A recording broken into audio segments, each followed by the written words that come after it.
अब हम क्या करेंगे, हमारी एप्लीकेशन में लेआउट पर काम करेंगे। सो लेआउट के लिए हम क्या कर सकते हैं, सेपरेटली जो है लेआउट को हैंडल कर सकते हैं। कैसे करेंगे, कंपोनेंट्स में हम क्या करेंगे, एक न्यू फोल्डर बना देंगे लेआउट के नाम से, जिसमें हम हेडर फुटर को मैनेज करेंगे। तो इस लेआउट फोल्डर के अंदर हम क्या करेंगे, हेडर के नाम से न्यू फाइल क्रिएट करेंगे हेडर डॉट जेएस, और इसको फंक्शनल कंपोनेंट यहाँ पे बना लेंगे। तो R N F T react native functional component with export, save कर लेते हैं इस फाइल को। उसके बाद में एक और फाइल हम क्रिएट करेंगे फुटर के नाम से। तो यहाँ पर हम क्या कर सकते हैं, इसको रीयूज कर सकते हैं। कैसे करेंगे थोड़ी देर में आपको पता चल जाएगा। अभी आप जो है साथ ही में फाइल्स को क्रिएट करते रहे। इस फाइल का नाम हम रखेंगे फूटर जेएस। इसको भी फंक्शनल कंपोनेंट बना देंगे, R N F T react native functional component with export. अब इसके बाद में हम क्या करेंगे, एक रूट फाइल क्रिएट करेंगे जो कि लेआउट के नाम से ही रखेंगे, हमारे फोल्डर का नाम और इस फाइल का नाम सेम है। आप चाहे तो इसको अलग नाम भी दे सकते हैं, लेकिन मैंने सेम नाम रखा है। इसमें हम क्या करेंगे, इसको भी पहले शुरू फंक्शनल कंपोनेंट बना देंगे। So R N F T react native functional component with export. अब यहाँ पे हम क्या करने वाले, पहले शुरू ये जो व्यू है ना, इसके बदले फ्रेगमेंट का सिंटैक्टिकल शुगर फॉर्म यूज करेंगे, यानी एम्प्टी ओपनिंग और क्लोजिंग टैग। इसके अंदर हम क्या करेंगे, यहाँ पर हेडर का जो कंपोनेंट हमने बनाया है, देख सकते हैं आप यहाँ पे ये जो हेडर कंपोनेंट है ना, इसको हम क्या करेंगे, लेआउट में टॉप पे इंपोर्ट करेंगे, या फिर आप इसको डायरेक्टली होम में भी कर सकते हैं। अभी फिलहाल हम क्या करेंगे, इसको लेआउट के अंदर ऐड कर देंगे। बाद में जैसे हमारा होम बनता जाएगा, उसके बाद में हम इसको और रिफैक्टर करेंगे। तो यहाँ पे आप लिखे हेडर, हेडर जैसे लिखेंगे तो सजेशन आपको शो करेगा। देखिए यहाँ पर फाइल का नाम शो करेगा डॉट स्लैश हेडर। एक और हेडर हमको मिलता है रिएक्ट नेटिव के अंदर, इसका हम यूज नहीं करेंगे, हमारे कंपोनेंट का नाम है हेडर, इसीलिए हम क्या करेंगे, इसी में से इसको इंपोर्ट करेंगे। सो यहाँ पे आप क्लिक करें, जैसे क्लिक करेंगे तो उसका इंपोर्ट स्टेटमेंट यहाँ पर दिख जाएगा। इसको सेल्फ क्लोज कर देंगे, सेव कर लेते हैं इसको। और यहाँ पे हम क्या करने वाले, प्रॉपर्टीज का यूज करेंगे, यानी प्रॉप्स का हम यहाँ पे यूज करने वाले। तो प्रॉप्स के लिए आप क्या कर सकते हैं, यहाँ पर प्रॉप्स पास करा सकते हैं फंक्शन के अंदर, या फिर आप डायरेक्टली डीस्ट्रक्चर कर सकते हैं कोई भी एलिमेंट को। मान लीजिए हमारे पास प्रॉप्स के अंदर कुछ वैल्यूज है, तो डायरेक्ट वैल्यू आप करली ब्रेसेस के अंदर उसको एज अ डीस्ट्रक्चर करके लिख सकते हैं। जैसे कि हम यहाँ पे चिल्ड्रन का इस्तेमाल करेंगे, सो आप लिखेंगे चिल्ड्रन। तो ये डायनेमिक कंटेंट है। जैसे कि मान लीजिए मैं एक और व्यू इसके अंदर बना लेता हूँ। सो यहाँ पे मैंने बनाया व्यू, और यह है कैपिटल लेटर्स है। इसके अंदर हम क्या करेंगे, चिल्ड्रन को पास करा देंगे। तो इससे क्या होगा, इसके बीच का जो भी कंटेंट रहेगा वो डायनेमिकली चेंज होता रहेगा। हमारा हेडर फिक्स हो जाएगा। उसी तरीके से नीचे हम क्या करेंगे, इसके फुटर फिक्स करा देंगे। सो आप लिखेंगे फुटर, मेक श्योर इसको भी आप जो है डॉट स्लैश से जो बता रहे हैं ना आपको, तो इस पर क्लिक करेंगे तो ये कंपोनेंट भी ऑटोमेटिकली इंपोर्ट होता चलेगा। आपके केस में अगर नहीं हो रहा है इंपोर्ट, तो आप क्या करें, मैनुअली कुछ इस तरीके से उसको इंपोर्ट करें। पहले शुरू इंपोर्ट लिखना पड़ता है, उसके बाद में कंपोनेंट का नाम, फिर फ्रॉम, और उसके अंदर फिर हमको यहाँ पर पाथ बताना पड़ता है कि कहाँ से आपको इसको इंपोर्ट करना है। इसको भी सेल्फ क्लोज कर देंगे, सेव कर लेते हैं इसको। तो यहाँ पर हमारा एक लेआउट जो है बन चुका है। अब इस लेआउट को हम कैसे यूज करेंगे, तो इसको हम क्या कर सकते हैं, होम पेज में यूज कर सकते हैं। अभी हमने क्या किया था, यहाँ पर देखिए कंटेनर का इस्तेमाल किया था, और सब कुछ जो है हमने सेंटर में अलाइन कर दिया था पहले शुरू। अब हम क्या करेंगे, यहाँ पर जो है ना, व्यू के बदले लेआउट को जो है इंपोर्ट करेंगे। देखिए जैसे आप लेआउट लिखेंगे ना, तो ऑटोमेटिकली आपको सजेशन शो करेगा। इस पर क्लिक करिए, ये भी कंपोनेंट ऑटोमेटिकली इंपोर्ट हो जाएगा। आपके केस में अगर ऑटोमेटिक इंपोर्ट नहीं हो रहा है, तो पहले शुरू आप जो है एक्सटेंशन डाउनलोड कर सकते हैं, ऑटो इंपोर्ट के नाम से आता है, उसको आप इंस्टॉल कर लेंगे तो ऑटोमेटिकली ये पाथ आपके उसमें भी ऐड होगा। फिर भी नहीं हो रहा है तो आप मैनुअली कुछ इस तरीके से उसको इंपोर्ट करिए। ये रहेगा ओपनिंग और क्लोजिंग टैग। अब हमको क्या करना है, जितना भी हमारा कंटेंट है, इसको यहाँ से कट करके इसके बीच में ऐड कर देना है। सेव, जैसे सेव करेंगे तो देखिए टॉप पर सब कुछ चला गया। और यहाँ पर ये कंटेनर है ना, सो इस कंटेनर को मैं रिमूव कर लेता हूँ फिलहाल के लिए, इसकी जरूरत नहीं है। तो डिफॉल्ट हमको कुछ इस तरीके से अभी लेआउट देखने मिलेगा। अभी हमको इसको स्टाइल भी करना है, सो डोंट वरी। हम टॉप से क्या करेंगे, इसको मार्जिन दे देंगे और सब कुछ फिर स्टेप बाय स्टेप यहाँ पर अलाइन करते चलेंगे। लेकिन यहाँ पर देखिए बेसिक सेटअप अपना हो गया, हमारा लेआउट रेडी है। अब हम क्या कर सकते हैं, हेडर वाले पार्ट पर भी काम कर सकते हैं। तो हेडर में आपको क्या करना है, जो जो चीजें आपको चाहिए आप ऐड कर सकते हैं। हम क्या करेंगे, पहले शुरू हेडर पर काम कर लेंगे। सो चलते हैं हेडर फाइल में, और यहाँ पे व्यू को एज इट इज रखेंगे। इसको मैं कट कर लेता हूँ पहले शुरू। यहाँ पे हम क्या कर सकते हैं, फॉर्म का यूज कर सकते हैं। और यहाँ पे मैं क्या करता हूँ, एक स्टाइल भी दे देता हूँ, और स्टाइल शीट को पहले टॉप पे इंपोर्ट कर देंगे। सो यहाँ पे आप लिखें स्टाइल शीट, और इसमें हम क्या करेंगे, यहाँ पर इसका एक वेरिएबल बना देंगे। सो कॉन्स्ट स्टाइल्स के नाम से एक वेरिएबल बना देंगे। फिर इसमें हम क्या करेंगे, स्टाइल शीट का यूज करेंगे। स्टाइल शीट के अंदर हमको क्रिएट का फंक्शन मिलता है, इसको कॉल करेंगे। इसके अंदर आप जो है ऑब्जेक्ट्स को बना सकते हैं। हम क्या करेंगे, एक ऑब्जेक्ट बना देंगे कंटेनर के नाम से। तो यहाँ पे मैं लिखता हूँ कंटेनर, अभी एम्प्टी बना के छोड़ देंगे, बाद में इसको हम फुलफिल करा सकते हैं और इसको पैरेंथेसिस के अंदर रैप कर लें। ऑटो फॉर्मेट में जो है कुछ इस तरीके से हो जाता है। इसको मल्टीलाइन भी मैं कर देता हूँ और इस व्यू के अंदर हम क्या करेंगे, सबसे पहले टेक्स्ट इनपुट का इस्तेमाल कर लेंगे। सो आप लिखेंगे टेक्स्ट इनपुट। सो यहाँ पे आप लिखे text input from react native, इस पर क्लिक करेंगे, यहाँ पर ऑटोमेटिकली इंपोर्ट होता चलेगा। सेल्फ क्लोजिंग टैग, सेव कर लेते हैं इसको। अरे टॉप पर पूरा चिपक के आएगा, टॉप से मार्जिन भी दे देंगे। इस व्यू को क्या करेंगे, इनलाइन स्टाइल दे देंगे पहले शुरू, स्टाइल। और इसके अंदर आप क्या कर सकते हैं, ठीक है, मैं क्या करता हूँ, इसकी जो है ना हाइट सेट कर देता हूँ पहले शुरू। इसकी हाइट में कर देता हूँ 90। सो यहाँ पर ये 90 की हाइट रहेगा और यहीं कहीं पर टेक्स्ट इनपुट होगा। देखिए यहाँ पर एकदम चिपक के आ रहा है, तो इसमें मार्जिन टॉप कर देता हूँ मैं, मार्जिन टॉप ऑफ 30 करके देख लेते हैं एक बार। अब ठीक ठाक है। और स्टार्ट में स्टेटस बार भी मैं ऐड कर देता हूँ। अगर स्टेटस बार हम ऐड करेंगे ना तो थोड़ा सा हमको और स्पेस इसमें मिल जाएगा।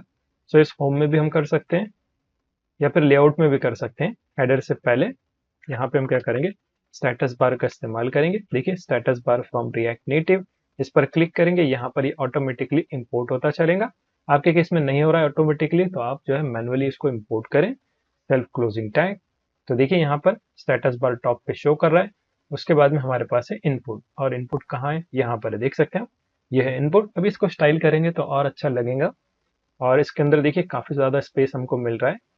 तो मार्जिन टॉप से मैं रिमूव करके देख लेता हूँ, मार्जिन टॉप कितना आ रहा है बाय डिफॉल्ट में। ओके, सो 10 इनफ रहेगा आई थिंक। कंट्रोल जेड कर लेते हैं और इसको कर देंगे मार्जिन टॉप से 10। सेव। और ठीक ठाक लग रहा है। बाद में हम क्या करेंगे, इसमें पैडिंग ऐड कर देंगे तो और जो है हमको स्पेस इसमें देखने मिल जाएगा। या फिर इसको 20 भी कर सकते हैं, इसको कर देंगे 20। और 20 इनफ है, इससे ज्यादा करेंगे तो फिर थोड़ा सा वियर्ड ये दिखाई देगा। अब इसमें हम क्या करने वाले, आइकॉन्स का भी यूज करेंगे। तो उसके लिए मैं पहले शुरू ब्राउजर ओपन कर लेता हूँ। आप क्या करें, गूगल पे सर्च करें रिएक्ट वेक्टर आइकॉन्स, ये आपको सर्च करना है। आप इसको npm js पे भी सर्च कर सकते हैं। देखिए गिटहब वाला लिंक आप यहाँ से न्यू टैब में ओपन कर सकते हैं। कैसे इसको इंस्टॉल करना है, कैसे आप इसको यूज कर सकते हैं, सारी चीजें आपको यहाँ पर देखने मिल जाएंगी। तो ये रहा इसका ऑफिशियल रिपोजिटरी। नीचे स्क्रॉल करिए थोड़ा सा, यहाँ पे आपको यूजेज भी मिल जाएगा, कौन से डिजाइन ये सपोर्ट करता है। तो इसमें से हम जो है फॉन्ट ऑसम का इस्तेमाल कर लेंगे। देखिए यहाँ पर इंस्टॉलेशन कमांड है, इस कमांड को आपको कॉपी करना है। कॉपी करने के बाद आप क्या करेंगे, और हाँ, इसका ऑफिशियल डॉक्यूमेंटेशन भी आप देख सकते हैं। इसका यूजेज देख लेता हूँ एक बार, यहाँ पे एग्जाम्पल है यानी। तो यहाँ पर तो एग्जाम्पल दिख नहीं रहा है मुझे, नीचे स्क्रॉल करते, अच्छा है, देखिए यहाँ पर। तो कुछ इस तरीके से हम यूज कर लेंगे। पहले शुरू इसको हमको क्या करना है, हमारी रिएक्ट नेटिव के एप्लीकेशन में इंस्टॉल करना है। मैं एक बार पैकेज जेसन फाइल चेक कर लेता हूँ, कहीं हमने इसको इंस्टॉल तो नहीं किया था। तो यहाँ पर नहीं, देखिए हमने इसको इंस्टॉल नहीं किया। यहाँ पर डिपेंडेंसी में आप चेक कर सकते हैं कौन कौन से पैकेजेस आपके एप्लीकेशन में इंस्टॉल है। अब हम क्या करेंगे, टर्मिनल में वापस जाएंगे और न्यू टैब में यहाँ से ओपन कर लेता हूँ, देख सकते हैं न्यू टर्मिनल, प्लस पर क्लिक करेंगे। वापस से क्लाइंट डायरेक्टरी के अंदर स्विच हो जाएंगे, cd क्लाइंट। और इसके बाद में कमांड को पेस्ट कर देता हूँ, npm install -- save react native vector icons। इतना लिख के आप एंटर प्रेस करिए। ये पैकेज जो है आपके रिएक्ट नेटिव की एप्लीकेशन में इंस्टॉल होना स्टार्ट हो जाएगा। छोटा पैकेज है, ज्यादा टाइम नहीं लेगा, देख सकते हैं ये डाउनलोड हो गया। अब इस टर्मिनल को क्लोज कर देंगे। एक टर्मिनल में हमारी एप्लीकेशन रन है, देख सकते हैं आप, यहाँ पे हमारी रिएक्ट नेटिव एप्लीकेशन रन है। और यहाँ पे हम क्या करेंगे, पैकेज जेसन फाइल में भी एक बार चेक कर लेंगे। तो देखिए यहाँ पर भी बता रहा है रिएक्ट नेटिव वेक्टर आइकॉन्स। तो सक्सेसफुली इंस्टॉल हो गया। हम क्या करेंगे, इसका इंपोर्ट स्टेटमेंट भी कॉपी कर लेंगे। चलते ब्राउजर में और इसको हम कॉपी कर लेंगे। कुछ इस तरीके से हमको इंपोर्ट करना है। और डिस्ट नहीं है ना अपने पास, कोई और भी इंपोर्ट है क्या, एक बार देख लेते हैं। इसका नीचे स्क्रॉल करके एक बार देख लेंगे। अच्छा देखिए कुछ इस तरीके से, क्योंकि हमारे पास डिस्ट नहीं है, हम डायरेक्टली उसका कुछ इस तरीके से यूज करेंगे आइकॉन कंपोनेंट की तरह। और फिर कुछ इस तरीके से कंपोनेंट बता के आप उसको यूज कर सकते हैं। तो चलिए इसको ट्राई कर लेंगे एक बार। चलते वापस VS कोड में और टॉप पे हम क्या करेंगे, इसको इंपोर्ट कर देंगे। सो यहाँ पे हमने आइकॉन को इंपोर्ट कर दिया। हमको सिंपली एक सर्च का आइकॉन चाहिए, इसीलिए हम यहाँ पर ऐड कर रहे हैं। और हम क्या करेंगे, यहाँ पर जो है ना, इसके बाद में टचेबल ओपेसिटी के अंदर उसको ऐड कर देंगे। सो टचेबल ओपेसिटी, देखिए सजेशन शो करेंगे, इस पर क्लिक करिए, ऑटोमेटिकली ये इंपोर्ट हो जाएगा। ओपनिंग और क्लोजिंग टैग, इसके अंदर हम क्या करेंगे, आइकॉन का यूज कर लेंगे। आइकॉन के लिए देखिए यहाँ पर हमने आइकॉन के नाम से बनाए। आप इसका नाम भी चेंज कर सकते हैं, जैसे कि यहाँ पर फॉन्ट ऑसम है ना, सेम इसी को आप कॉपी पेस्ट कर सकते हैं कुछ इस तरीके से।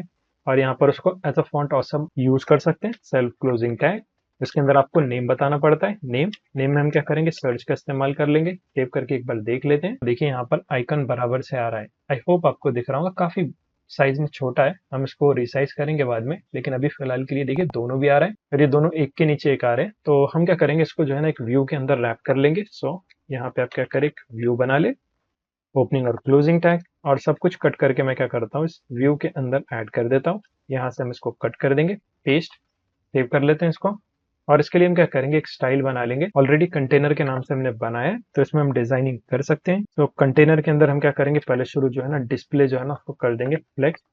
तो डिस्प्ले फ्लेक्स, और फ्लेक्स 1 भी कर देता हूँ मैं, ताकि ये पूरी विड्थ ले ले। सेव। उसके बाद में हम क्या करेंगे, फ्लेक्स डायरेक्शन कर देंगे यहाँ पर रो में, ताकि ये साइड बाय साइड शो करें। तो फ्लेक्स डायरेक्शन ऑफ रो, और कंटेनर की क्लास भी अप्लाई करना है, तभी इफेक्ट हमको नजर आएगा। तो यहाँ पे आप लिखे स्टाइल, स्टाइल के अंदर हमारे पास है स्टाइल का वेरिएबल। सो स्टाइल डॉट कंटेनर, सेव कर लेते हैं इसको। टेक्स्ट इनपुट है, उसके बाद में टचेबल ओपेसिटी है, ये ऊपर नीचे हो गया, कोई बात नहीं, इसको फिक्स कर लेंगे। यहाँ पे हम क्या करेंगे, अलाइन कर देंगे आइटम्स को, अलाइन आइटम्स, इसको हम कर देंगे सेंटर में।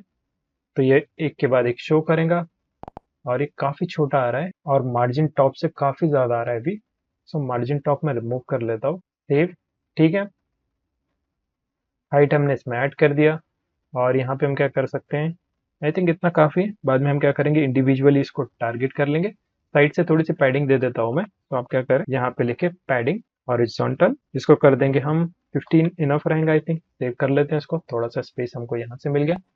और देखिए यहाँ पर कुछ भी टाइप हो रहा है, देख सकते हैं आप, बराबर से यहाँ पर टाइप हो रहा है। इनपुट के लिए भी हम क्या कर सकते हैं, स्टाइलिंग कर सकते हैं। तो इसी के नीचे क्या करता हूँ, मैं क्लास बना देता हूँ इनपुट बॉक्स के नाम से, या फिर आप सर्च इनपुट भी लिख सकते हैं, जो भी आपको सूटेबल नाम लगा आप उसका यूज कर सकते हैं। जैसे कि इसमें थोड़ा सा बॉर्डर ऐड कर देता हूँ मैं, बॉर्डर, और इसकी विड्थ हम सेट कर देंगे, इसको हम कर देंगे 0.3। सेव कर लेते हैं और इसको अप्लाई कर देंगे टेक्स्ट इनपुट पे। सो यहाँ पे मैं लिखता हूँ स्टाइल। स्टाइल के बाद में हम क्या करेंगे, स्टाइल्स का यूज करेंगे। सो आप लिखेंगे styles dot input box, save कर लेते हैं इसको। तो देखिए यहाँ पर ये बराबर से आ रहा है। इसकी विड्थ मैं सेट कर देता हूँ। सो यहाँ पे हम क्या करेंगे, इसकी विड्थ ऐड कर देंगे, विड्थ ऑफ 100% कर देंगे। तो देखिए 100% में ये कुछ इस तरीके से आएगा। और छोटा हो रहा है क्या, काफी नहीं, ठीक ठाक है। और ये जो सर्च आइकन है ना, हम क्या करेंगे, इसकी पोजीशन चेंज कर देंगे। सो पोजीशन के लिए आपको क्या करना पड़ेगा, यहाँ पे प्रॉपर्टी को टारगेट करेंगे और इसको हम कर देंगे एब्सोल्यूट। सेव कर लेते हैं इसको। तो देखिए बराबर से ये चिपक के आ रहा है। और लेफ्ट जो है ना थोड़ा सा हम दे देंगे इसमें। सो लेफ्ट कर देंगे 20। 20 ज्यादा हो रहा है, तो इसको हम कर देंगे 10 करके देख लेते हैं एक बार। 10 ठीक है, देख सकते हैं आप 10 कुछ इस तरीके से। या फिर इसको 15 करके देख लेते हैं, 15, या 15 ठीक ठाक है। अब इस सर्च वाले की भी पोजीशन हमको चेंज करना पड़ेगा, लेकिन पहले इसको डिजाइन कर लेंगे इनपुट को, फिर उसके बाद में इस पर काम कर लेंगे। उसके बाद में आप क्या कर सकते हैं, इसकी हाइट बता सकते हैं। सो यहाँ पे मैं लिखता हूँ हाइट, हाइट ऑफ 40 इनफ रहेगा। देख सकते हैं कुछ इस तरीके से 40 शो करेगा। और इसका जो कलर है ना उसको चेंज कर देता हूँ मैं, इसको हम कर देंगे #000000। सेव। बैकग्राउंड कलर भी हम चेंज कर सकते हैं, बाद में करेंगे, लेकिन पहले ये देख लेते हैं। इसके अंदर का जो बैकग्राउंड कलर है इसको कर देता हूँ मैं व्हाइट करके देख लेते हैं। व्हाइट कर लेंगे इसको, सेव। तो देखिए कुछ इस तरीके से शो करेगा। और ये 6 × 0 मतलब ब्लैक कलर होता है। इसमें आप कुछ भी टाइप करेंगे तो देखिए ब्लैक कलर में बराबर से शो कर रहा है, काफी चिपक के आ रहा है। तो उसको भी आप फिक्स कर सकते हैं, जैसे कि पैडिंग लेफ्ट कर देंगे इसमें, padding left of 10। Font size भी आप इसमें चेंज कर सकते हैं, फॉन्ट साइज कर देंगे 20 करके देख लेते हैं एक बार। सेव। यहाँ पे मैं टाइप करता हूँ 20, तो काफी बड़ा हो रहा है। इसको कर देंगे हम 16 करके देख लेते हैं। 16 आप टाइप करते हैं, 16 ठीक ठाक लग रहा है, देख सकते हो। बॉर्डर रेडियस थोड़ा सा ऐड कर देता हूँ मैं, वरना ये काफी जो शार्प नजर आ रहा है ना, तो बॉर्डर रेडियस इसमें ऐड कर देंगे। बॉर्डर रेडियस हम इसमें ऐड कर देंगे। सो बॉर्डर रेडियस इसको कर देंगे 5 पिक्सल, इनफ रहेगा, ज्यादा भी नहीं करना है। देख सकते हैं नॉर्मल सा कर्व हमको यहाँ पर देखने मिलेगा एजेस पर। उसके बाद में इस बटन को भी टारगेट कर लेंगे। तो एक और क्लास हम नीचे बना लेंगे, इसको मैं रखता हूँ सर्च बीटीएन। जो आइकन है ना उसको हम जो है सर्च बीटीएन करके क्लास दे देंगे। सो यहाँ पे हम लिखेंगे सर्च बीटीएन। इसकी जो पोजीशन है उसको भी हम क्या करेंगे, एब्सोल्यूट कर देंगे। और ये रहेगा सिंगल कोट्स में एब्सोल्यूट। और उसके बाद में इसको थोड़ा सा स्पेस दे देंगे हम लेफ्ट से। तो लेफ्ट हमने जो इनपुट की विड्थ जो है 100% करके रखा है ना, और ये उसी के अंदर है, हम क्या करेंगे, इसको कर देंगे 90%। सेव कर लेते हैं और यहाँ पर इस पर अप्लाई करके एक बार देख लेंगे, टचेबल ओपेसिटी। और ये रहा आइकॉन। तो आइकॉन में हम क्या करेंगे, स्टाइल ऐड कर देंगे, स्टाइल। उसमें स्टाइल्स को टारगेट करेंगे, styles dot search button, save कर लेते हैं इसको। अच्छा, ये तो आइकॉन हो गया ना, आइकॉन पे नहीं चाहिए, यहाँ पे आप कट करके टचेबल ओपेसिटी पे इसको ऐड कर दें, तो यहाँ पे हम इसको ऐड कर देंगे, सेव। अब ठीक है। और 90 तो काफी साइड में आ रहा है 90, तो हम क्या करेंगे इसको 93 करके देख लेते हैं, 93%, सेव। 95 कर लेता हूँ। अब ठीक ठाक है, देख सकते हैं आप। और ये टचेबल है, सो जैसे आप क्लिक करेंगे तो देखिए इफेक्ट भी आपको इसमें नजर आएगा। और इसको भी हम टारगेट कर सकते हैं, सो आइकॉन के नाम से भी एक बना लेता हूँ मैं, आइकॉन के नाम से एक क्लास। और इसमें हम क्या करेंगे, इसका कलर दे देंगे, कलर इसको भी ब्लैक कर देता हूँ मैं, #000000। और फॉन्ट साइज हम टारगेट कर लेंगे, तो फॉन्ट साइज इसको कर देंगे हम 18, ठीक रहेगा। सेव करके एक बार देख लेंगे, सेव। और इसको अप्लाई कर देंगे आइकॉन के ऊपर, तो यहाँ पे आप लिखेंगे स्टाइल। इसके बाद में फिर स्टाइल्स को टारगेट करेंगे, स्टाइल्स डॉट आइकॉन। सेव कर लेते हैं इसको, तो थोड़ा सा ये जो है बड़ा आइकन हमको नजर आएगा। हमारा सर्च बार जो है कंप्लीट हो चुका है। अब इसमें जो भी वैल्यूज है ना उसको भी आप मैनेज कर सकते हैं, और इसका बैकग्राउंड कलर भी चेंज कर लेंगे हम, तो मेन कंटेनर पे अप्लाई कर देंगे। तो यहाँ पे बैकग्राउंड कलर, इसमें हम क्या करेंगे, लाइट ग्रे कलर इसमें ऐड कर देंगे, लाइट ग्रे। तो यहाँ पे आप लिखे लाइट ग्रे, सेव कर लेते हैं इसको, तो देखिए कुछ इस तरीके से ये इफेक्ट नजर आएगा, जो कि ठीक ठाक लग रहा है। बाद में हम इसको जो है कलर से रिप्लेस कर लेंगे, या फिर अगर आपको कोई भी दूसरे कलर से इसको रिप्लेस करना है ना, तो आप कर सकते हैं। अब हम क्या करेंगे, यहाँ पर इसकी स्टेट भी मैनेज कर लेंगे। सो आपको क्या करना है, टॉप पे यूज स्टेट हुक को इंपोर्ट करना है। यूज स्टेट की मदद से हम क्या कर सकते हैं, स्टेट बना सकते हैं। स्टेट के अंदर जो भी वैल्यू रहेंगी उसको हम गेट कर सकते हैं और सेट कर सकते हैं, क्योंकि हमको यूज स्टेट क्या करता है, गेटर और सेटर फंक्शन प्रोवाइड करता है। उसका नाम आप कुछ भी लिख सकते हैं, जैसे कि कॉन्स्ट। फिर हम क्या करेंगे, एरे का इस्तेमाल करेंगे जिसमें गेटर और सेटर फंक्शन होता है। तो हम क्या करेंगे, इसका नाम रख लेंगे सर्च टेक्स्ट। फिर उसके बाद में setter function, set search text. उसके बाद में फिर आप यूज स्टेट का इस्तेमाल करेंगे और एम्प्टी स्ट्रिंग कर देंगे इसको इनिशियल टाइम पे। उसके बाद में हम क्या करेंगे, यहाँ पर इसको अप्लाई कर देंगे, इनपुट पे अप्लाई कर देंगे। सो आप यहाँ पे लिखेंगे वैल्यू। वैल्यू के अंदर आपको क्या करना है, डायनेमिक वैल्यू रखना है, सो करली ब्रेसेस, और इसमें हम लिखेंगे सर्च टेक्स्ट। सेव कर लेते हैं इसको। अभी अगर मैं यहाँ पे टाइप करूंगा ना, कुछ भी टाइप नहीं होगा, क्योंकि हमको क्या करना है, इसके ऑन चेंज इवेंट को भी हैंडल करना पड़ेगा। तो हम क्या करेंगे, ऑन चेंज टेक्स्ट, इस इवेंट पे हम क्या करेंगे, इनलाइन एरो फंक्शन का इस्तेमाल करेंगे, और हम क्या करेंगे, सेट कर देंगे यहाँ पे सर्च टेक्स्ट को। अब किससे फुलफिल कराएंगे, देखिए अगर आपने नॉर्मल रिएक्ट को यूज किया होगा ना, उसमें हमको मिलता था इवेंट, इवेंट्स को हम टारगेट करते थे और फिर उसकी वैल्यूज को गेट करते थे। लेकिन यहाँ पे क्या है, रिएक्ट नेटिव में ऑन चेंज टेक्स्ट हमको क्या करता है, वैल्यू को रिटर्न करके देता है। अब इसके अंदर आप कुछ भी लिख सकते हैं, जैसे कि मैंने लिख लिया टेक्स्ट। अब ये हमको जो टेक्स्ट रिटर्न करेगा, और इसी टेक्स्ट को मैं क्या कर सकता हूँ, सेट करा सकता हूँ इस स्टेट के अंदर। तो यहाँ पे मैं इसको पेस्ट कर दूंगा, सेव कर लेते हैं। थोड़ा सा ऑटो फॉर्मेट ये हो जाएगा कुछ इस तरीके से। अब अगर मैं यहाँ पे टाइप करता हूँ तो देखिए परफेक्टली मैं यहाँ पर टाइप भी कर पा रहा हूँ। और अगर आपको इस ऑन चेंज पर जो है फंक्शन बनाना है, क्योंकि देखिए यहाँ पर जैसे क्लिक हो तो इसमें जो भी वैल्यू है उसके बेसिस पे हमको सर्च की क्यूरी को एग्जीक्यूट करना है। तो हम क्या कर सकते हैं, एम्प्टी फंक्शन बना के छोड़ सकते हैं, बाद में इस पर काम करेंगे। तो इसके नीचे आप क्या करें, यहाँ पे फंक्शन बना ले, so function for search const, और फिर आप जो है एरो फंक्शन बना सकते हैं, जैसे कि यहाँ पे मैं लिखता हूँ सर्च फंक्शन, या फिर handle search equal to arrow function. ये बन गया एरो फंक्शन। इसमें सिंपली अभी क्या करेंगे, कंसोल डॉट लॉग कर देंगे।